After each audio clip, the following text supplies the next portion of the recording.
so many tennis players nowadays at the collegiate level, they like to pound the ball and they're not used to like seeing a lot of slices. So I use it to my advantage where if I'm playing against a girl who loves to pound, I'm like, no, I'm not going to pound with you. I'm going to try to slice a little bit and work that in. And it's worked to my advantage a good amount of times. And I guess I have to like thank my like high school self for being nervous and like developing that backhand slice.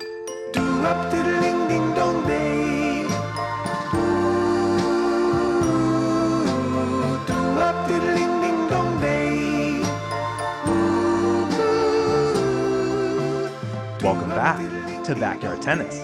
Today I am hosting solo, no David, no Matt, but we have an incredible guest, Karina Elvestrom, who is from Minnetonka, Minnesota. She won 2 state titles at Minnetonka. She is now a sophomore at Gustavus Adolphus College in St. Peter, Minnesota.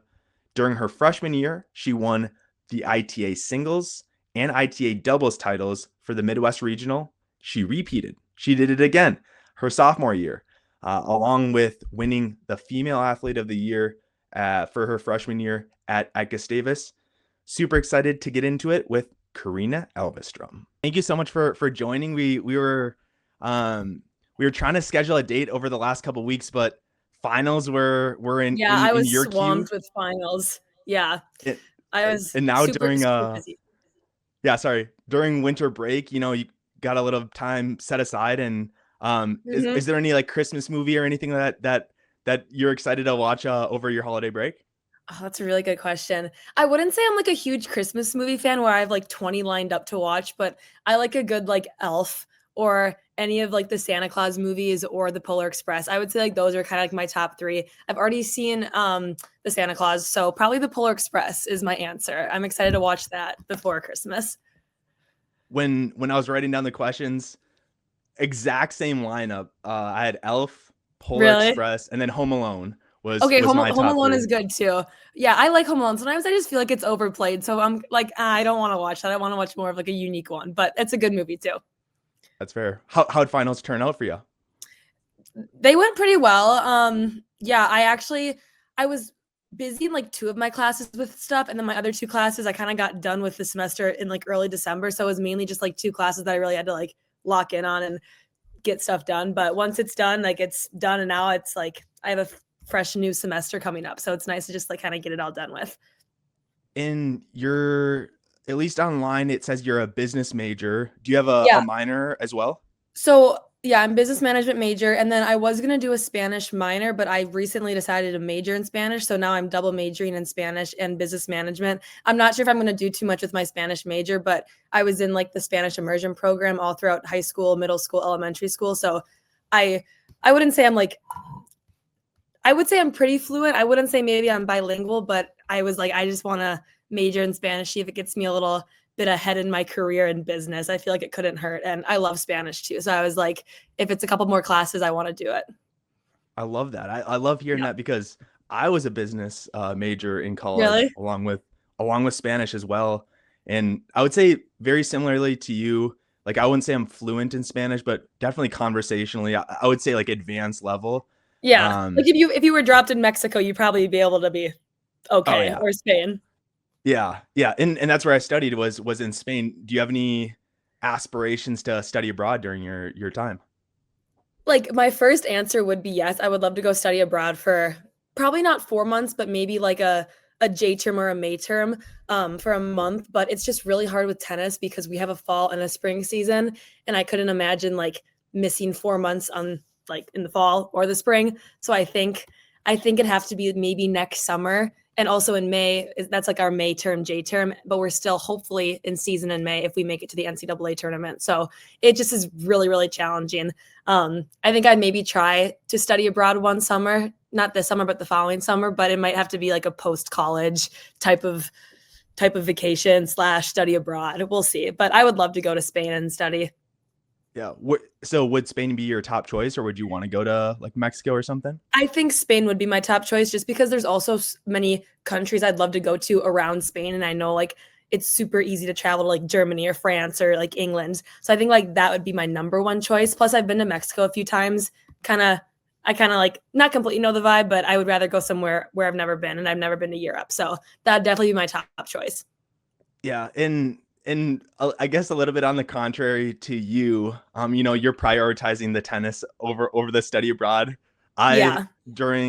Granted, I didn't do it during the spring season, which is like the longer tennis season. Mhm. I studied in the fall Okay. and went abroad over to Spain. But yeah, you missed the ITA that year, and Yeah. it's always tough because you're like, oh man, like I want to compete. And during the fall ITAs where you get to go to nationals, which you've Right. had great successes your Yeah. freshman year. Yeah, it's been fun. It's been a fun 2 years so far. Hopefully I can maybe keep the streak going the next couple of years, but it would just be, I love the fall at Gustavus. I love fall tennis. I love just like the vibes in the fall. So I would not want to give that up for 4 months. I think I love it at Gustavus too much to give it up for 4 months, but that's fun that you got to go study abroad. That's like super special as an athlete. I feel like it's not super common.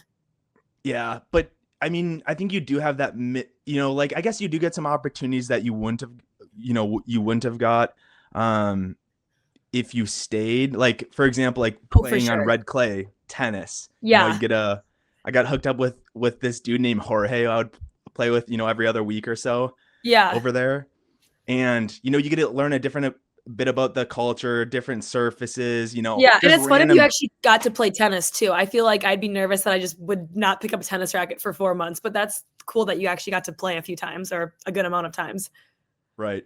But kind of diving into your successes for your ITA Yeah. in the fall. So you won both the singles and doubles ITA both years. Yeah. You Yeah. repeated your sophomore year, and then you go down to, is it Rome, Georgia It for the was in final? Rome, yeah, the last 2 years. I think it rotates on occasion, but the last 2 years it's been in Rome, Georgia, at what's Berry College, and it's a great tennis complex. There was like I think 70 tennis courts, and I was like, Minnesota can never have this. This is so special. How are your successes or your results when you got to the national level? I wasn't able to Yeah. find those as easy. Yeah. I mean, it's definitely a complete 180 from Midwest tennis. I think I like I knew what I was like I knew what I was getting myself into, like getting into nationals and playing like at that next level, but I think it definitely was a reality shock when I got there because I was like, dang, it's like I'm a part of a great team at Gustavus, but there's just that next level of like girls, even in Division 3, that are just so much better than I am. And I can hold my own against them, but it's just like there's something that a lot of things that they have that I don't yet. So last year I didn't win any singles matches when I went to Georgia, but then this year I was able to scrap away one match. It was a hard match mentally because I actually played a girl that I grew up playing tennis with. So she knew me well. I knew her game. So it was more of like a mental battle than like who's better at tennis. And yeah, I scrapped together a win in the third set. But then the other two matches I played, I don't want to say I got killed, but it was a pretty humbling experience for singles. But I was glad that I was able to do a little bit better this year than last year. And maybe next year I'll get one more win.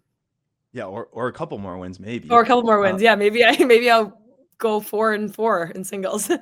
So what is it that like you come back and you kind of take away something from those times where maybe you get beat by some girls Yeah. down there and they have a you know some sort of an advantage? Like what are those advantages that you think that you can improve on that would help Yeah. elevate your level to like the national level? That's a really good question. I think the big difference is like the girls at nationals have probably hit thousands of more tennis balls than I have. I'm not really sure like why like I maybe haven't played that much, but I think like the girls that are at that next level have just played a little bit more tennis in general. So they have like the shots down a little bit more than I do. They're able to hit a forehand, backhand, clean ground stroke from honestly wherever in the court. Whereas like for me, I'm able to for the most part, but sometimes it's like my footwork's off. It's like their footwork is never off because they've hit so many more tennis balls than I have. I feel like it seems like they can do a lot in their like even in their sleep. There was one girl I played this year from U Chicago, and she just placed herself on the baseline and just like grooved so many ground strokes, and I was able to hang in there for like maybe 10 shots, but at one point she would just like hit a winner from the baseline, and I think that's kind of what they have that I don't, just like a little bit more of that consistent like ground stroke backhand and forehand shot. And yeah, I would just say, honestly, a lot of them hit a little bit harder than I do too. I get more dinky with my shots. I'm kind of a slicer and a grinder sometimes rather than I'm going to pound with you for 50 shots. And I think sometimes my like slower, weaker slices, they just are able to take and run with it. So I think like being able to develop just like more steady ground strokes and not rely on my backhand slice as much as I do would help me get to that next level. And yeah, I feel like I could honestly go on and on because like the girls that I played were very good and they all had like really good skills that I definitely can get better at. But I would say those two things are the biggest things that I can do to get a little bit better. Mm-hmm. In my first introduction to you was, or at least one of my buddies who is the University of Mary women's head coach, which is a D2 school out in Bismarck. He said he was coming to town to Fargo, which is where I live, the Fargo Moorhead area. And I hit him up. I'm like, hey, I'm trying to record matches. Yeah. And he's like, yeah, no problem. Come by. So I think I looked at who the number one singles player was on Gustavus, because that's who was going to come up. And I don't think it was you that at that time. It was Pavla. Yeah, Pavla. I remember she played number one singles that match. We had like I think it was on a Saturday or maybe some weekend. We had like a split match tournament or a split match where like half our team went down to play. I think this is the right weekend. Half our team went down to play Creighton in Omaha and then University of Northern Iowa in Cedar Rapids, I think, or Cedar Falls. And then 8 other girls went up to play U of Mary. So it was kind of like a different lineup than maybe our set lineup. But I remember you reached out to me and you're like, hey, can I film your match? And I was like, yeah. And I was like, wait, I'm actually not going to be there. But yeah. And I was super pumped because, I mean, no disrespect to Pavla or anything. Like I recorded that match and it was a good match, but like, I want to see the best of the best. You know what I mean? Like, yeah, you're the best player at Gustavus. So I was super excited to see that. So then a couple weeks later, you recorded me against Shailene, I think, right? Or yeah, Shay. Yep. Yes, I remember that. And Shay's a great player. And my wife was the coach for MSUM for 3 years. She just resigned just this past year. Wanted to focus on her teaching job, whatnot. But got to watch you versus Shay, and Shay's a pretty high quality player, and I've seen Shay play a ton. She was so hard. She was so challenging. It was such a fun match because it like tested my like mental toughness and also like physical toughness and emotional toughness. It was hard.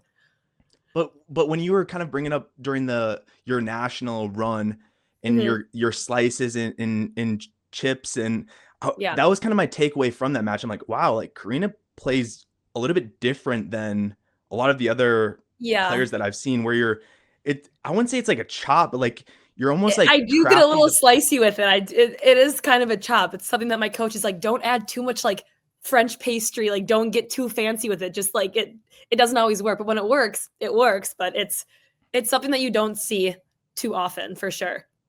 Which I think is an advantage. How'd you develop that style? So weirdly enough, I think when anyone gets like tight or nervous on the tennis court, they have like a stroke they kind of like cling to that they know it's going to go in. They know like maybe their forehand's not feeling too hot, so they're going to lob, or like maybe they need to just get to the net and like finish the point on an overhead or volley. I think in high school, my like my go-to shot when I got like tight or nervous, it was just like a slice because I knew I could always like dink it over the net. Like it might not be pretty, but it would maybe like mess with their head. And the more like, not the more I got nervous, but like the more I found myself like tight or nervous in matches, I would resort to my slice. And without knowing it, I just like kind of developed a pretty decent backhand slice. So I would say my backhand slice is a little bit better than my forehand, but now like it worked out for the better. And like something was like working in me in high school where now it's like a strength of mine where I still resort to it too much sometimes, but I think so many tennis players nowadays at the collegiate level, they like to pound the ball and they're not used to like seeing a lot of slices. So I use it to my advantage where if I'm playing against a girl who loves to pound, I'm like, no, I'm not going to pound with you. I'm going to try to slice a little bit and work that in. And it's worked to my advantage a good amount of times. And I guess I have to like thank my like high school self for being nervous and like developing that backhand slice. But that's kind of how I got that into my like skill set. And you went to Minnetonka High School, correct? Yep, Minnetonka. In it looked like you won a couple of state titles for Minnetonka, which is super cool. Yeah. And I believe during your senior season, or it was I can't remember what year it was, but you were the clinching match to win the state title, if that's true. I think. Oh gosh, No? honestly, my memory is so bad. I don't know if I was maybe I was. I think, I'm trying to remember. I think I was. I think we were up like 3-2 or something. And there was like 2 matches that were close. And I think you're right. Now that you say that, I'm like remembering I played a super close match. I think it was like 7-6, 7-5 or something. Yeah, I do remember that. I was. Yeah. And I think you were playing Rochester Mayo at the time. At least that's what I like to use ChatGPT. Oh, and it's probably right. 4 interviews. It's incredible because you can just sift the web and find good That's info. crazy that chat can generate that much, but I believe it. I mean, it's just like the website spit into a chat bot. So yeah, there's 2 Loftus sisters, Claire and Aoife, and I played the younger sister, Aoife Loftus, I think at 2 singles. Yeah, Okay. at 2 singles. Super close match. It was fun. And you were playing with your sister as well on the same team. Yeah, Annika. that was, yes, a couple years prior. Annika and I played. We played on the same team for 4 years, which was super special. And we were able to win a state title my sophomore year, her senior year in doubles, which that's probably like one of my favorite experiences that I've had just in my whole tennis career. Yeah, I playing with a sibling. I played with my brother. He was Similarly really? To you. I was 2 years above him, but like a 2-year age gap, and he was a stud. So we played football, basketball, and tennis together. Fun. And yeah, there's nothing better than just kind of being on the same team, especially if you have an older sister. You kind of integrate with the team a little bit better. For sure. She definitely was able to like ease my nerves when I was a 7th grader coming onto a like varsity team. There were a lot of juniors and seniors, and Annika and I are very close. Like we've always just been very, very close. So it's never been like no bad blood, no like beefing over like tennis or who's better or like whatnot. We've always just like integrated together very well, which helped her integrate me into the team my 7th grade year and just, helped me kind of get close with everyone really fast, which was super special and fun. And she ended up going to, it was either like Drake or Creighton, right? It's Creighton. Yeah, I actually, Okay. I'm drinking out of a Creighton cup right now. Yeah, she went go. to Creighton. Yeah. Yep. Which is a D1 school. Mhm. So I'm kind of curious because like your level is definitely high, super high as well. I mean, you beat Shay, who's a D2 player. Why did you choose, a school like Gustavus rather than, a school like Creighton? Yeah, I think in my college process, I never really looked at Creighton just because Annika went there. I kind of want to do something different. I love Creighton. Like whenever I've gone to watch her and like visit her, I love it there. But I just kind of wanted to maybe do something different. And I think my priorities in like education, I really wanted like smaller class size, just like a smaller town, smaller vibe, and a lot of that like I feel like Division III schools present that opportunity, just smaller class sizes. I don't love like how cutthroat some Division I tennis programs are. I know there's many good developed D1 programs, but I knew, and after I visited like 5 or 6 Division III schools and teams, I just felt so much like love within like the girls on the team. It was very big teams as well, which I liked. It weren't like 8 to 10 people. It was like 15 to 20. I have a huge tennis team size-wise like Gustavus, and I like just how no one's too like cocky. No one's fighting over certain spots. There's no like trying to win the coach's approval. It's very just like loving. Girls are there for school and like life and tennis, not just necessarily for tennis. And I feel like that was definitely more for me. And then also my like skill ability and my goals within like the tennis career and my tennis life. I know college is so short, it's 4 years. And I would have rather have played on a Division III team and gotten opportunities to go to nationals, compete with girls who are still very, very good, just at the D3 level.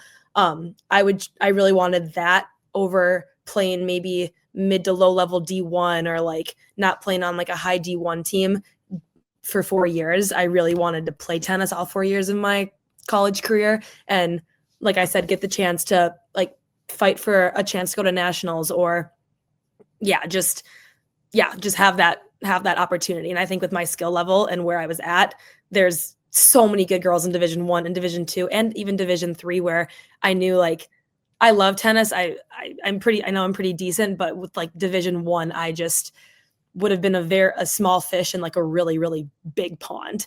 And that wasn't, I kind of realized as I got older, like 17, 18 years old, and when I started narrowing down my colleges, I was like, I want to go somewhere where I can maybe make an appearance at nationals, because like college is so short. I want to make the best out of my tennis experience and do as well as I can. And that's kind of what landed me at Gustavus, and close to home, but not too close. And yeah, that was kind of a long answer, but that's my answer for that. No, I like that. But like, I mean, digging in a little bit deeper to that, because there's other, smaller D3 schools. Yeah. Why was it Gustavus, specifically that you chose there? Did you have like any family ties or anything specific? Yeah, I have a lot of family ties. Almost everyone on my dad's side of the family, actually everyone on my dad's side, minus my sister, went to Gustavus. She was the one that kind of broke the Gustavus chain. And I wouldn't say that was like the number one reason I chose Gustavus. It definitely was an underlying factor, but I would say I really wanted to stay in the Midwest. So obviously I narrowed down like, okay, which like D3, maybe D2 programs are like top in the Midwest that I could play at. And obviously Gustavus is right up there. I also really looked at Denison. I looked at Bethel. I talked to St. Thomas a little bit in the cities, but I knew right away I did not want to go to school in the cities. I'm from Minnetonka, so like Bethel was a 25-minute drive. St. Thomas is 25 minutes away. But Gustavus was ultimately like, it's about like an hour, 20 minutes away, but I'm still in Minnesota. I'm still getting that like Minnesota vibe. Like just, I would definitely consider myself just to be a very typical Minnesota girl. And I just wanted to stay in Minnesota, but not be living in like the same spot where I grew up. And then Denison, which is out in Ohio, they're a top 25 D3 program too. And that was just too far for me. I was like, I don't know if I want to get on a plane and go somewhere very different. And yeah, again, all my family went here. So I feel like I grew up kind of going to Gustavus's homecoming, going to some tennis matches, and I always loved it. And then when I was narrowing down my schools and actually looking at Gustavus myself and like their business classes and the team and coaches and just like the lifestyle, I like fell in love with it even more. And I was like, I honestly can't see myself going somewhere else. I know I probably would have thrived at a lot of spots. I think I would have enjoyed it anywhere I went, but I'm so glad that I ultimately chose Gustavus just because there's such like a wide variety of like people there, and it's a great spot. Yeah. What about your thoughts on, now that you've been there for, a year, I guess year and a half? Yeah. The town of St. Peter. Like I'm a It's big small. It's very small. Yeah, I'm a big Chipotle fan. Like I love Chipotle. I'll eat Chipotle. I do too. 3 times a week. But yeah, in St. Peter, smaller town, maybe like 15,000 people if I were to guess. Yeah. Like what is there to do in St. Peter? Or are you spending most of your time at Gustavus? I would say I'm spending most of my time at Gustavus. I think a lot of people who go to bigger schools are like, what do you do with yourself in like a town? I think it's a 12,000. And I'm like, we kind of have all that we need at Gustavus, apart from like, I'll do my occasional Chipotle run to Mankato, which is only 15 minutes away. I think it's nice having Mankato be 15, 20 minutes away, because that's a way bigger town with good food spots, a movie theater, a mall, a Target. So I think like on the weekends, people tend to like go there for not like a social life, but just to like get out and like do other stuff. But during the week, I think Gustavus students are so busy with whether you're a part of a sports team or club or in like the arts program. It's like everything that you need during the week is at Gustavus. And I think people get in a mindset of like, I don't really need anything more right now than my friends and the community at Gustavus. And we have a couple of decent restaurants in St. Peter, one good coffee shop, and we have a Hy-Vee. So we have what we need to like manage and like if we want to get off campus on occasion. But I think everyone at Gustavus is just like over involved with everything at Gustavus. So you don't have much time to sit around and be like, oh, like there's nothing to do here, which that was one thing I was a little bit like not hesitant about with Gustavus, but I was like, I grew up in Minnetonka. I'm so close to downtown Minneapolis. I have so much around me, but I was excited to like get out of my comfort zone and go to a smaller town and try to find like things to do in like my 4 years in a small town. Mm-hmm. And one massive advantage that Gustavus has, especially on the tennis front, is one, the amount of courts that you guys have on campus, but then also the tennis bubble. Yeah, it's so cool.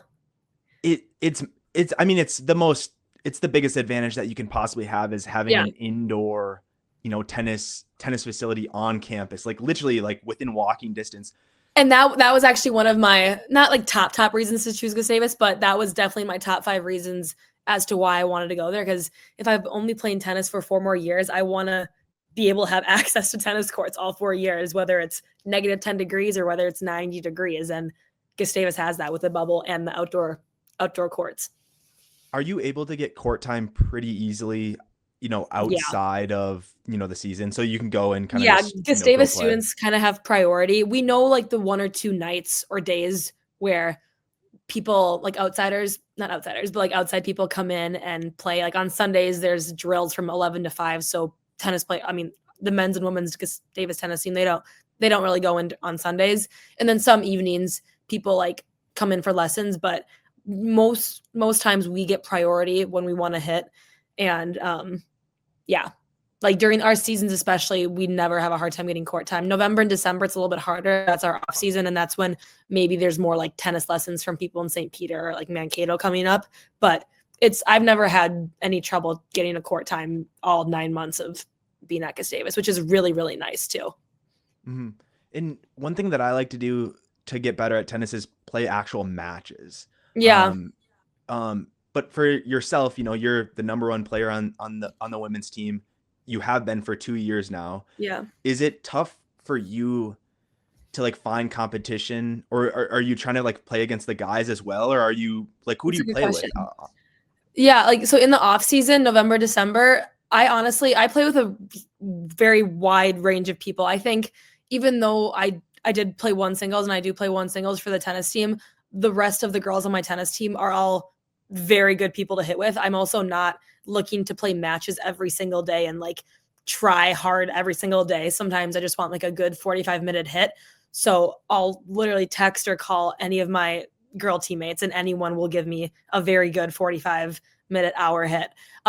There's been a handful of times where I've hit with a few of my guy friends on the men's tennis team too, which is really fun that we have that opportunity. We're close with the men's team too, so it's super easy to be like, hey, like you want to hit for 30, 40 minutes.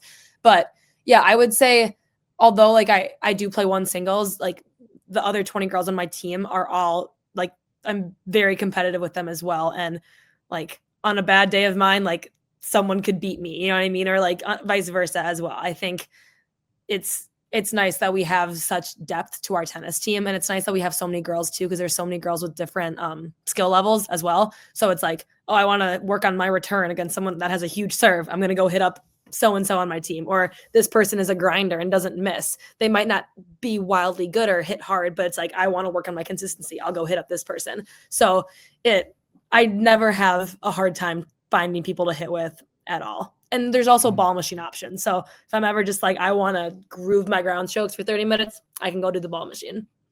Mm-hmm. And you brought her name up before, but Kaya, I think it's De Bruijn or De Bruijn. Yeah. It's kind of hard to pronounce. It's Dutch. Yeah. But she was your doubles partner for your freshman and sophomore ITA runs. Yeah. How did you originally get paired up with her? Did you like at practice, it was, you were the 2 best players. So like, hey, like, let's, try to make her run type of thing. Or was it, chemistry? Like obviously when you first go into college, you haven't really played with that person very much. You know what I mean? Yeah, that's a good question. I would say trying to like remember, because she's the only person I've ever played doubles with. So I'm trying to like think back to like early September of my freshman year. And I think like when we started practicing early September, my coach, John, he kind of like was like switching around some people, like trying different things. And I think, Kaya and I on the tennis court, we clicked right away with our game, just like our like tennis abilities. And I think our coach saw that early September and was like, you know what, I don't want to put them with anyone else. Let's see how they do during ITAs.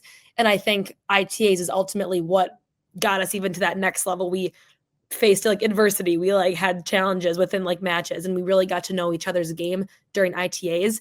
And I think that really set us up for like the spring season. So I would say we've gotten a lot better even since like early September, and have just kind of been like climbing with each other and trying to figure out each other's game a lot, which has been super fun. But yeah, it's kind of weird because in high school I played with a mixture of people with doubles, but Kai has been the one person I've stuck with here for the last year and a half, and I love it, and it's super fun. We have a good chemistry. And I think our coach noticed that right from the get-go and was like, let's see if these girls can, make a run at it. And we've been pretty successful, which has been super, super fun. Yeah. Is there anything about her game that, besides the chemistry and playing a bunch together that complements your game? Does she have like a big serve or anything like that? Big forehand? I would say, weirdly enough, like, so her backhand inside out is so good, which is so random. She has a really big dominant backhand, whether it's actually inside out or anywhere she goes. She's a really good backhand. So a lot of times when she's at the baseline, I'm at the net, and she gets a backhand, I know it's going to be a deep shot. And then when like that pushes our opponent deep, I'm able to be at the net. My volleys aren't the strongest part of my game, but she's able to complement my volleys with her backhand, because like the shot that our opponent hits back is like kind of like a softer shot, and I'm just able to be at the net, like ready to put it away. So I would say her backhand really sets us up for anything. And also she loves her backhand down the line, which can trip up the girl at the net too, and giving me at the volley or a put away shot. And also I would say her movement is just really, really good. There's sometimes I'm at the net and I'm like, oh, surely Kaya won't get that shot. And she just like gets it back and we're right back into the point, which I think has helped us even more times than I can count now that I'm kind of thinking about it. But I would say, yeah, her like just quickness and able to like get to any shot and like bring the point back to like square one, and her deep backhand shot is really, really effective for us. Mm-hmm. And before, you kind of mentioned that you have 20 girls on your team, which allows you to put out multiple different teams on the same day. How does your coach choose? Is it like A team, B team, C team kind of thing, or how does that work? Yeah, I would say like we mainly have like a varsity squad. He says like varsity JV squad, kind of like an A squad or a B squad, but on occasion like girls who are in the B squad might come up and play like a varsity match or play exhibition for a varsity match. So it really depends, kind of like, I wouldn't say match by match, but like month by month, kind of like maybe who's playing bottom of like the varsity team, who's playing top of the JV team. But it's nice that we have such a big team, because almost all the girls are able to get a handful of matches in throughout the year. I'm not exactly sure how my coach like decides who exactly is playing in which spots, but it's ultimately kind of up to him as to like, okay, who's going to maybe travel with like the varsity team. And I would say we have a set of like the top 10 girls that traveled this fall to some tournaments, traveled last spring to some tournaments. And then we have like our other 11, give or take 10 or 11 girls that are on like the second team, and they do their own thing on some weekends too. So I would say it's a pretty clear like 10 and 10, 2 teams. Sure. Do you have any sort of like a challenge match format where if you're like on that, JV team and you think you're better than that 6 or 7 player? Yeah. Is there a way for you to like challenge that person, or is it more so just the coach's discretion? Honestly, it's pretty much the coach's choice. My coach has always said that he doesn't like the matches that we play, because we'll do match play on occasion with like within our team. We don't do it a ton, but we do it like once every couple weeks. He doesn't necessarily look at the outcomes of those matches and decide where girls play on the team, which I really like, because I do think that for a lot of girls, like playing matches, it's a lot of pressure. And I think like playing with teammates also a lot of pressure, which is a positive thing. It can help you like benefit a lot. But I think he doesn't go off of like those results. I think it's really just, okay, how's this person been doing the last couple weeks at practice? It's very much like my coach's discernment of where he thinks so-and-so should play. And I think if someone wanted to, they could ask him, be like, hey, like what are you thinking? Where am I at like on the lineup? But no one's ever really challenged someone to like, hey, like I want to play a match right here, right now to see if I can take your spot. That's not really our like team dynamic or how it works at all. Mm-hmm. Yeah, that makes sense. In having 20 girls on the team, you get to, choose more or less, or you can kind of figure out who your friends are. Maybe there's some different personalities and stuff like that. Because obviously amongst the 20 girls, maybe there's some people who you're not as close with, but there's 20 people who are potential friends that you have this common interest with, which is super cool. It's so fun. It's so special being a part of a huge team. I couldn't go back to a team of like 10 if I could. Right. And in my college experience, I went to Concordia College up in Moorhead, and kind of 2 points here. One, there wasn't like a lot of like tennis guys, if that makes sense. Like we all kind of like played tennis, but there weren't like the way that you and me are having this conversation. They're not like into tennis. Like at least that I, desired. Yeah. It's more just like, I play tennis. Yeah. It's like, whatever. And then also too, we have a smaller team, 8 guys. So I kind of gravitated towards more of like the baseball team, and I hung out with a bunch of those guys. Yeah. Do you find yourself hanging out really exclusively with just the tennis team, or do you kind of branch out and go and hang out with maybe some of these other social groups? That's a good question. I would say at Gustavus, I don't know, I feel like Gustavus is kind of known, like the teams kind of stay with each other, not like exclusively stay with each other, but I feel like a lot of people like hang out with like a lot of teams at Gustavus are huge too. So it's kind of like a big like built-in friend group. It's not just like you said, like 8 guys. That's super small. It's like very selective and maybe like hard to like find people you click with. But at Gustavus, I would say a lot of the teams really hang out with each other. It's just like really big friend groups. But then there's a handful of people on each team that like kind of go and find other people on sports teams to hang out with. I think the sport community at Gustavus, I think I might like totally like botch this percent, but I think like 35% of Gustavus are involved in sports. So I think like everyone in that 35% knows each other. They like hang out with each other. We see each other at like sporting events or just like in St. Peter or like at Gustavus. So I don't know, to answer your question, I would say like the teams definitely like stay, like all 20 girls are like probably my 20 closest friends at Gustavus. But then I have a handful of people on like the softball team that I've like had classes with that I hang out with. And I would say people stay with their team for the most part, but then I have for sure like 1-offs or 2-offs in other sports teams that they're close with. Are there any specific events that you look forward to going to? Maybe it's a basketball game or hockey or football, volleyball, softball, like you mentioned. Is there like a event that you really like to go to and I would support, say I guess?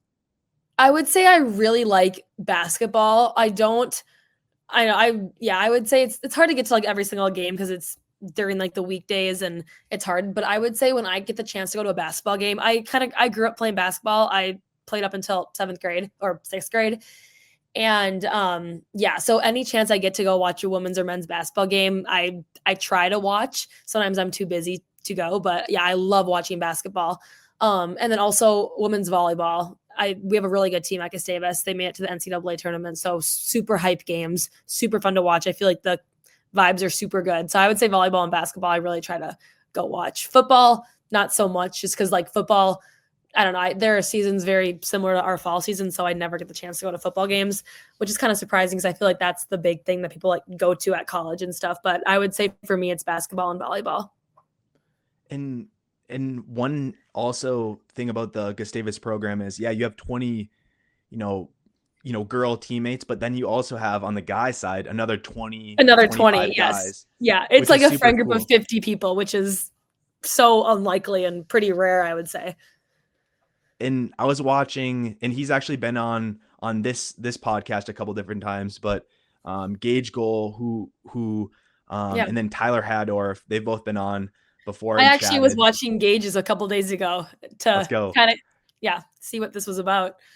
But so in actually preparation of talking with you, Google or YouTube Karina Elvestrom, and there's a Gustavus Sports. I don't know exactly what the name was. Sports. Oh yeah, the Gusty Sports Show. Yeah, and Gage interviews you, and there's nothing like another tennis player who like kind of understands and like maybe is able to ask the right questions. But I think he did an insane job asking good questions, and you had some great responses. But how is that experience going on the Gustavus Sports Show and kind of getting highlighted amongst it was really, really fun. I think that was in February, and I know I think Gage asked me maybe like December, January, and I was kind of honored because the 5 or 6 people they had on earlier or before me, they were all juniors and seniors. So I was like, I'd watched a couple. I'm like, this is really cool what Gage and Tyler and a couple guys are doing. Like, I respect that they even have time to do this during like their busy like college lives.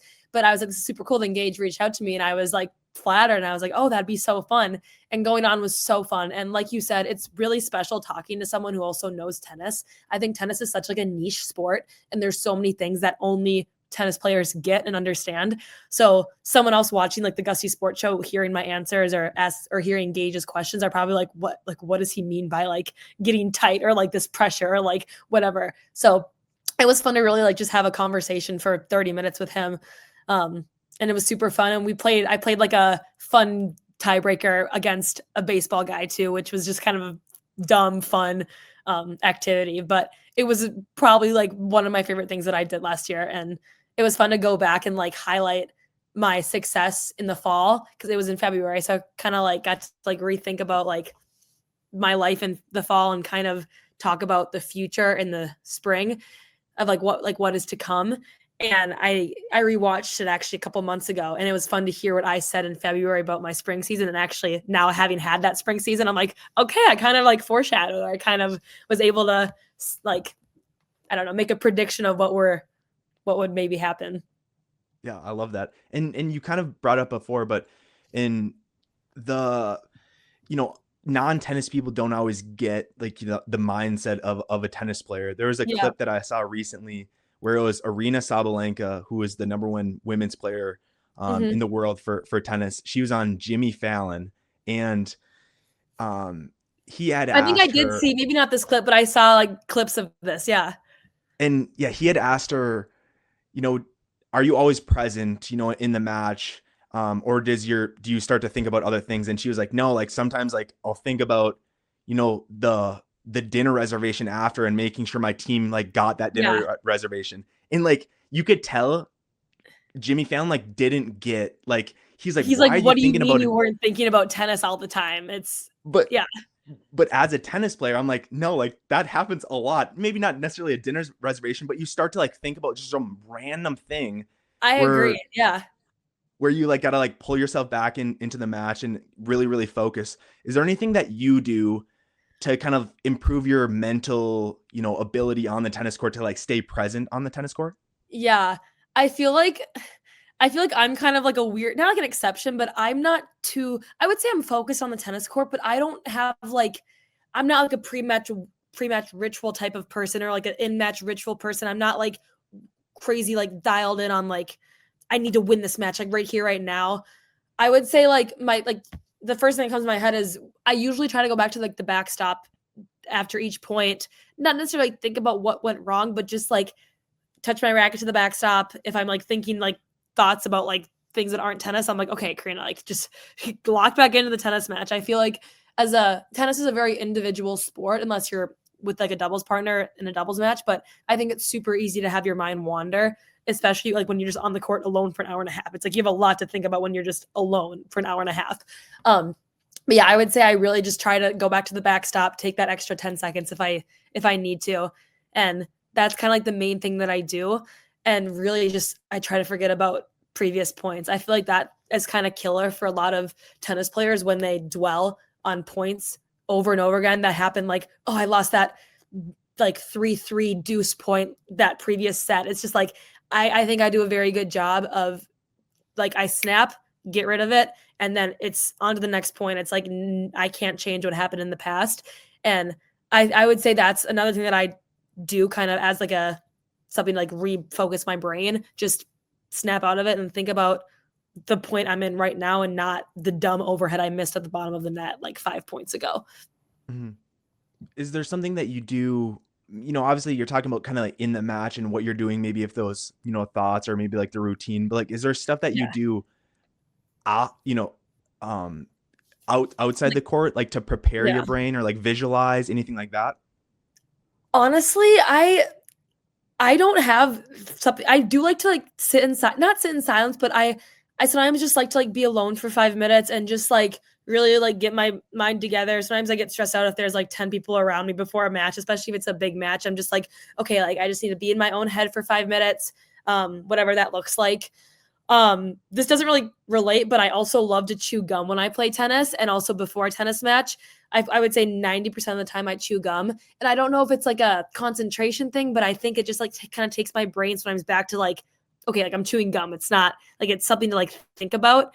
And that's something that helps me like before a match and also like during a match, just to like refocus and like realign my brain to like one thing. Cause I feel like your mind before a tennis match, I mean, you can probably relate, like it's going so many directions. You're like, what if I win? What if I lose? I need to win 0-0. I need to like what, blah, blah, blah, whatever. And I think weirdly enough, like chewing gum for me has just been like such a constant, like, okay, it's something to like focus on.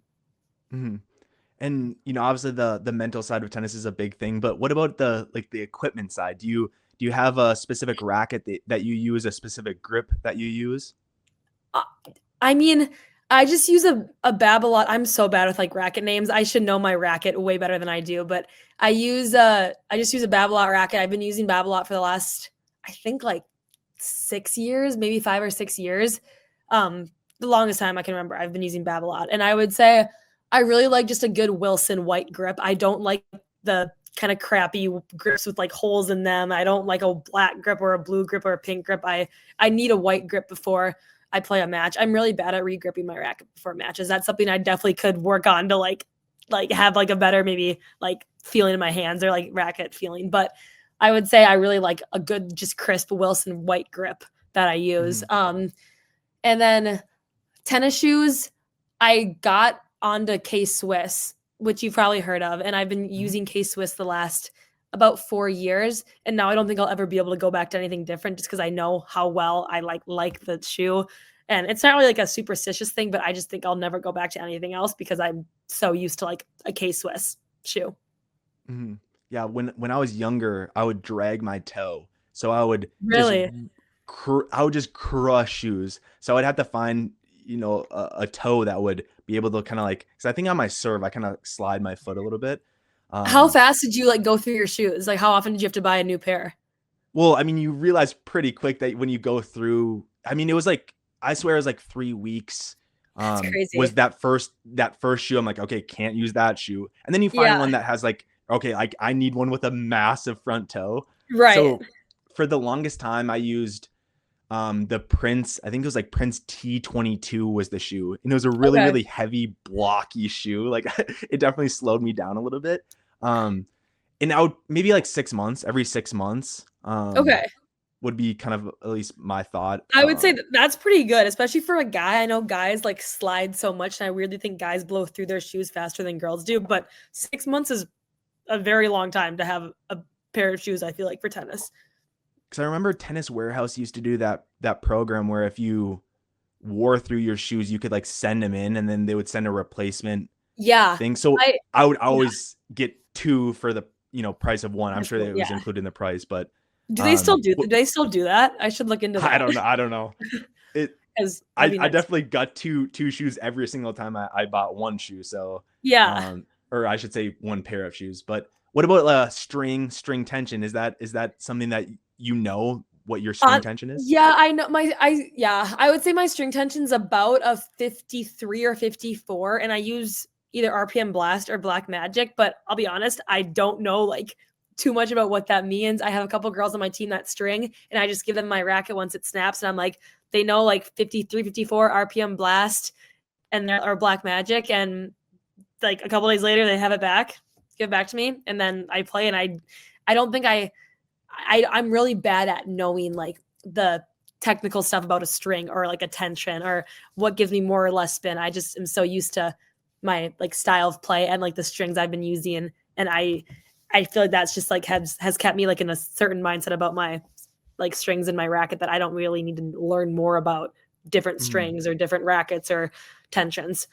And I know some people love like knowing the specific like 53 versus 54 or like 60 versus 47 or like string types, but that's just I just go out on the tennis court and I play and I hope for the best.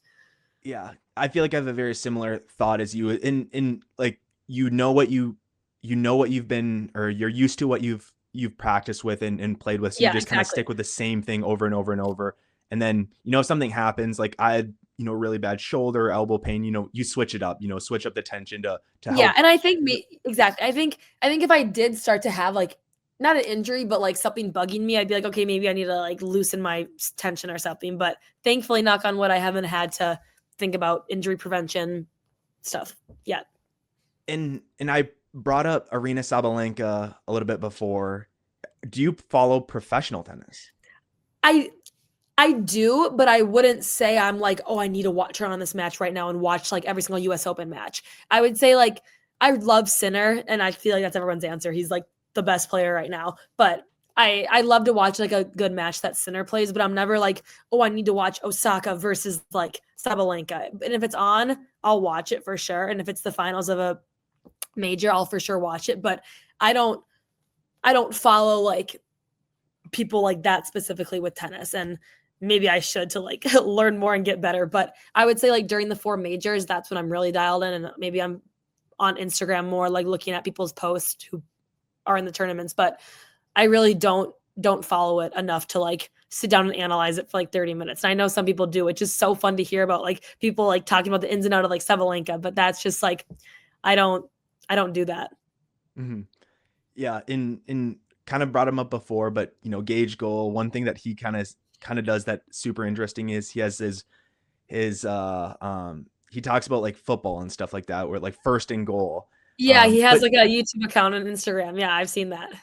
Do you have any specific hobbies outside of tennis that you really like to do? Honestly, I'm not too much of a hobby girl. I probably should have hobbies, but I feel like in college I am just so busy with like tennis, school, life, and just like kind of on repeat where I don't have a ton of hobbies. I weirdly love doing puzzles. I'm actually doing a puzzle right now with my family. During the holidays, we love doing puzzles. And I would say that's like, I don't know, it's kind of a basic hobby, but honestly, I don't have too many hobbies, which I should. Gage is making me seem like I probably am like a bum and have like nothing going on, but I don't have too many hobbies. Yeah. And I got one last question for you, Karina. Thank you so much for again spending your time and making time for this. But yeah, do you have any specific shout outs that you wanna put out into the world or you wanna give? Oh gosh. Honestly, I'll shout out my sister. I'll shout out Annika Elvestrom. You should get her on here. I think she would love to do a little chat interview with you. So I'll shout out my sister. I'm not sure if she'll end up watching this, but shout out Annika Elvestrom. And yeah, that's all I got. Sounds good. I appreciate Karina. You have a good rest of your winter break. And this was so fun. Yeah, no problem. We'll chat with you later. Okay, sounds good. Bye.